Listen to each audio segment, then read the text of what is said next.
Hello everyone and welcome back to another video. As you can see, I'm cooking breakfast. I am so hungry.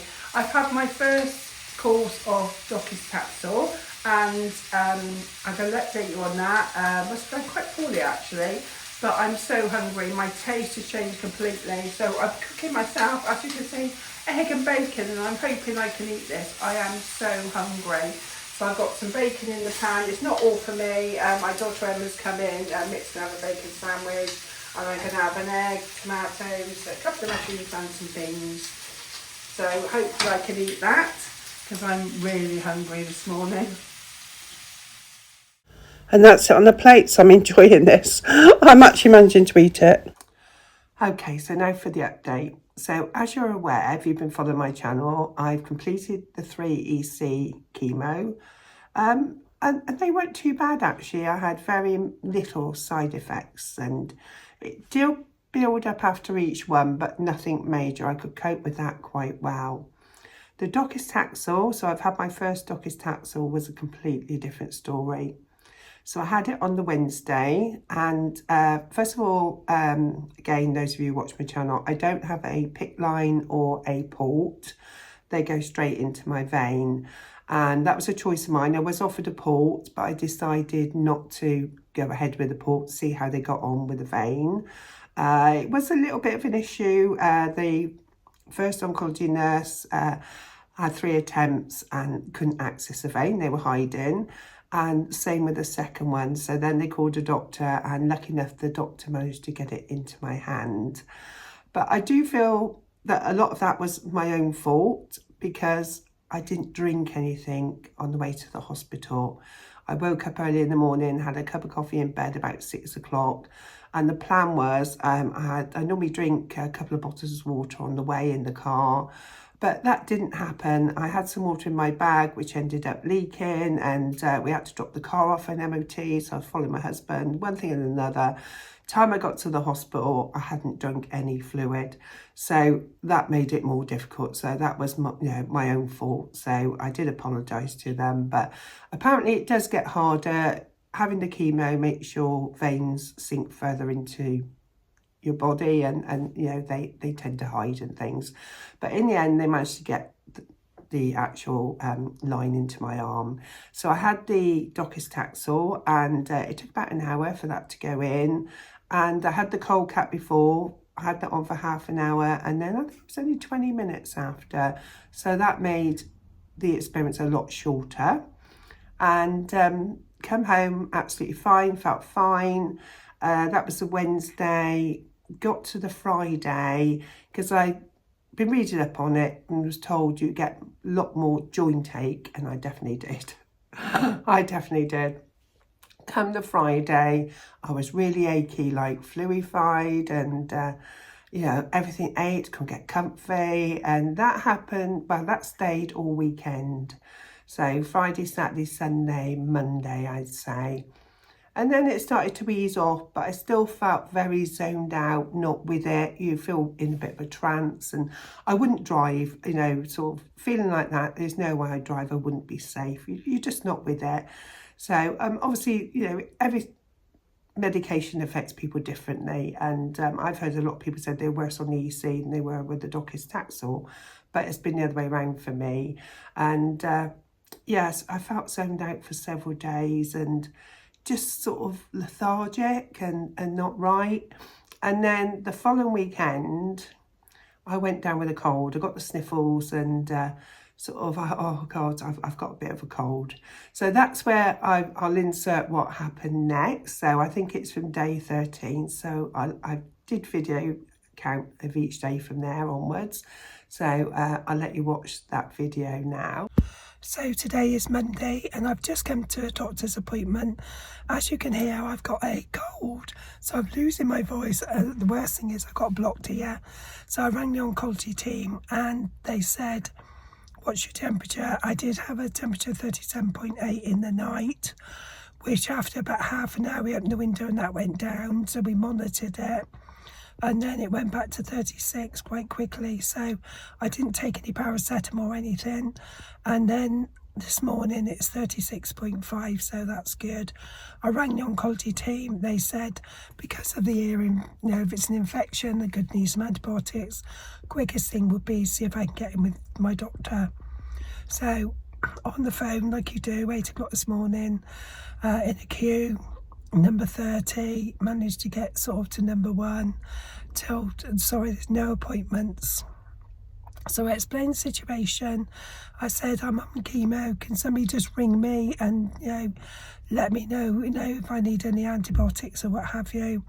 And they said, no, there's no telephone appointments either. Ring 111. So I rang 111, and after a long phone call, they put me through to a paramedic, who then said, well, no, you need to be seen. And she said, I've got an appointment, your surgery, maybe a phone call, may ask you to come in at 10:25. So I said, yeah, that's good. Then I had a call from my surgery saying, yeah, come in at 10:25, the doctor's going to see you. So I'm in the car park now. It's very busy. It was this on a Monday, isn't it? Everybody's ill over the weekend and wants that appointment. So I'll let you know what they say. But my ear, I don't know if it's an infection. It just feels very full, very heavy and uncomfortable. And you can hear I've lost my voice, but otherwise I'm okay. A little bit lethargic, but there's just so much of it going around. But the main thing the oncologist said is just make sure there's not an infection in the ear. That would be their concern. So I'll update you in a minute.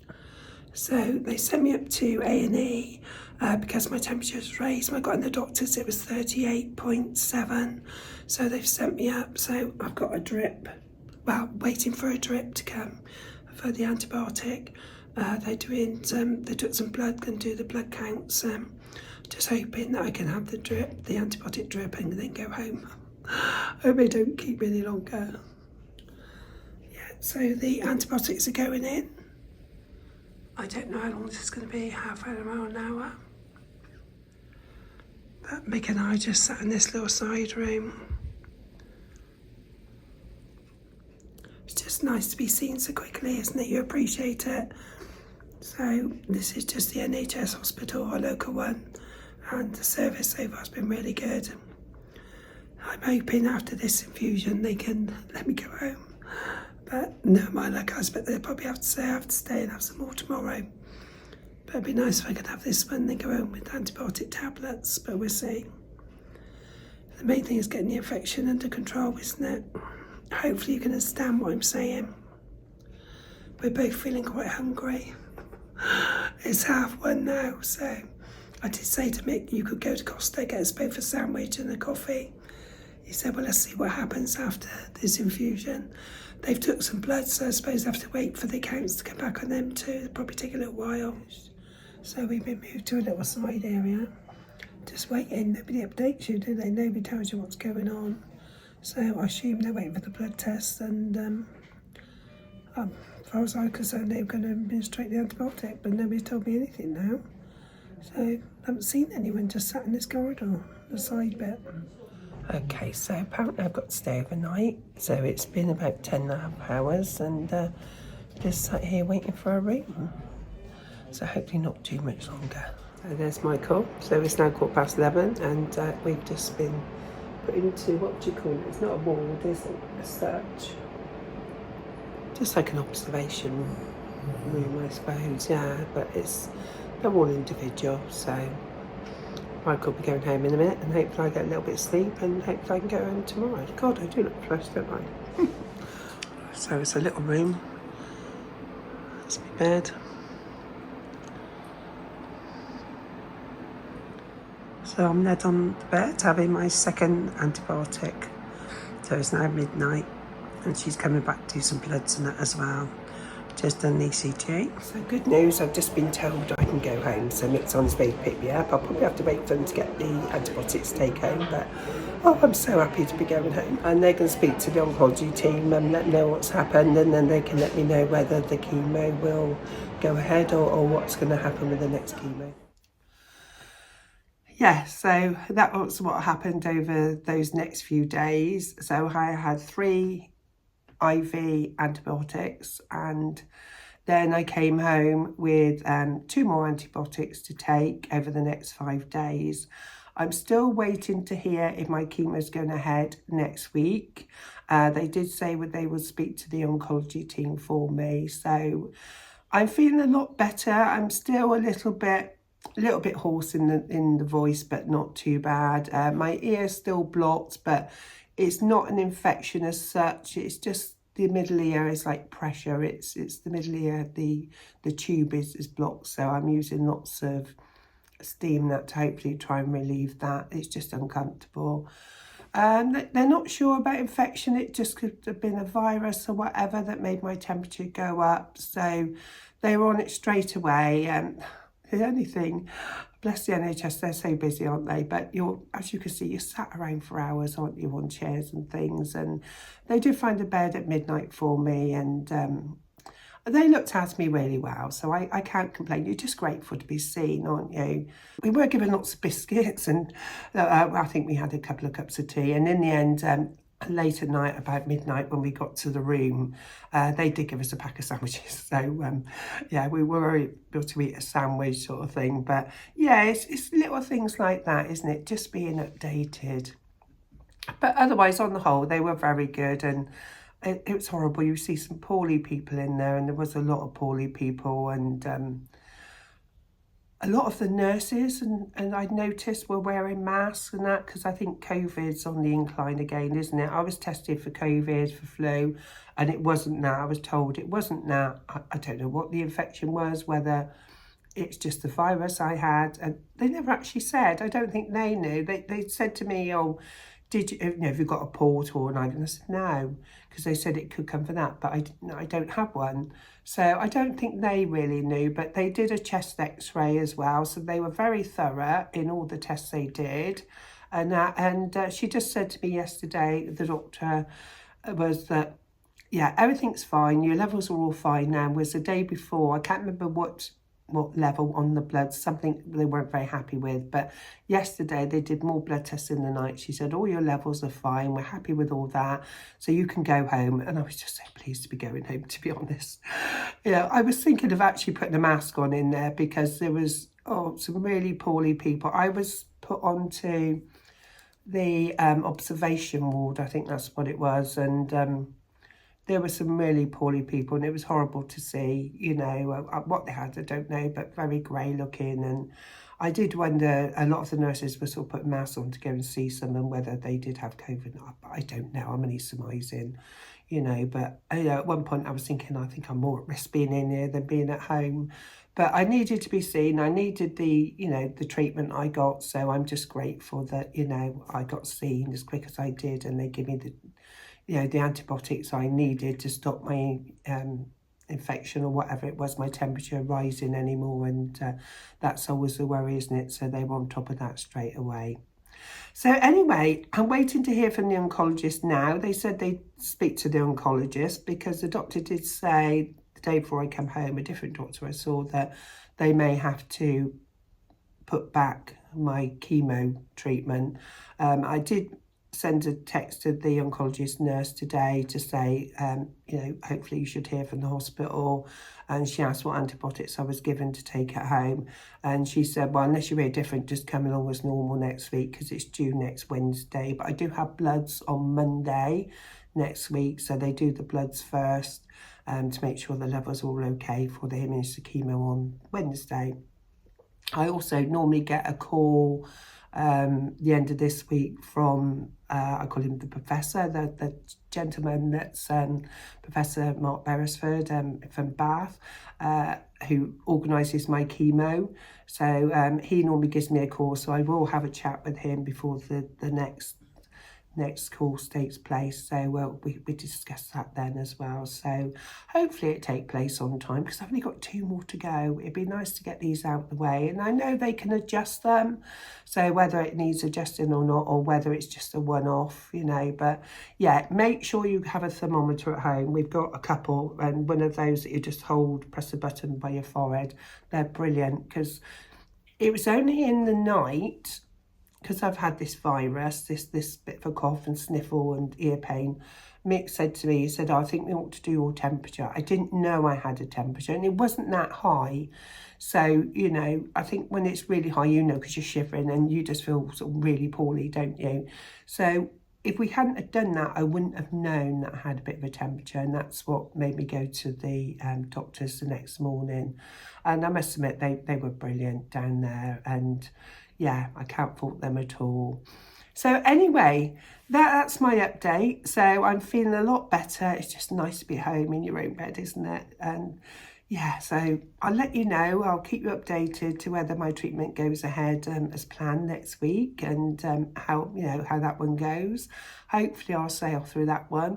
One thing I have noticed, unless I'm speaking too early, it's, where are we now? It's 2 weeks since I had the Docetaxel. So is it 2 weeks? Yes, 2 weeks. And I haven't had the hair shedding that I was getting on the EC. That sort of by now it was shedding really bad, sort of like the 2nd week. So whether that's going to be sort of leading up to the 3rd week or not, I don't know. But haven't had that shedding so far. So that's been good. But yeah, that's my update. So, oh, I haven't mentioned the bone scan, and I need to.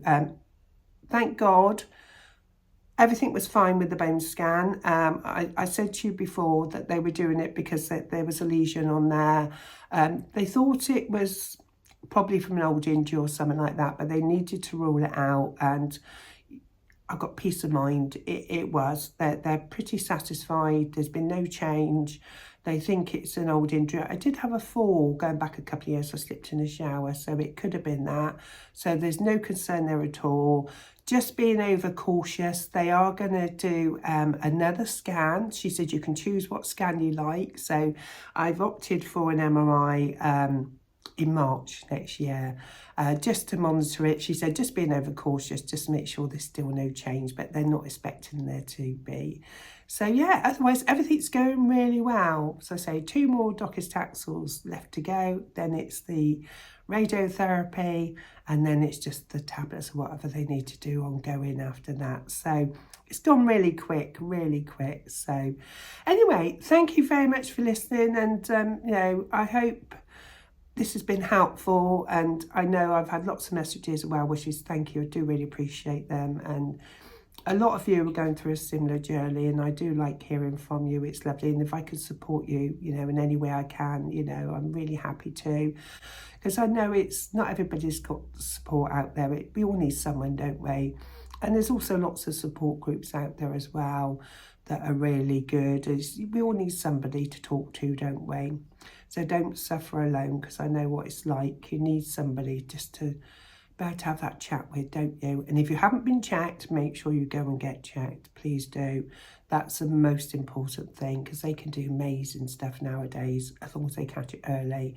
So that's the thing. If you haven't had your breast screening, make sure you have it. Same with, you know, any screening of any sort. If you're offered it, please take it up.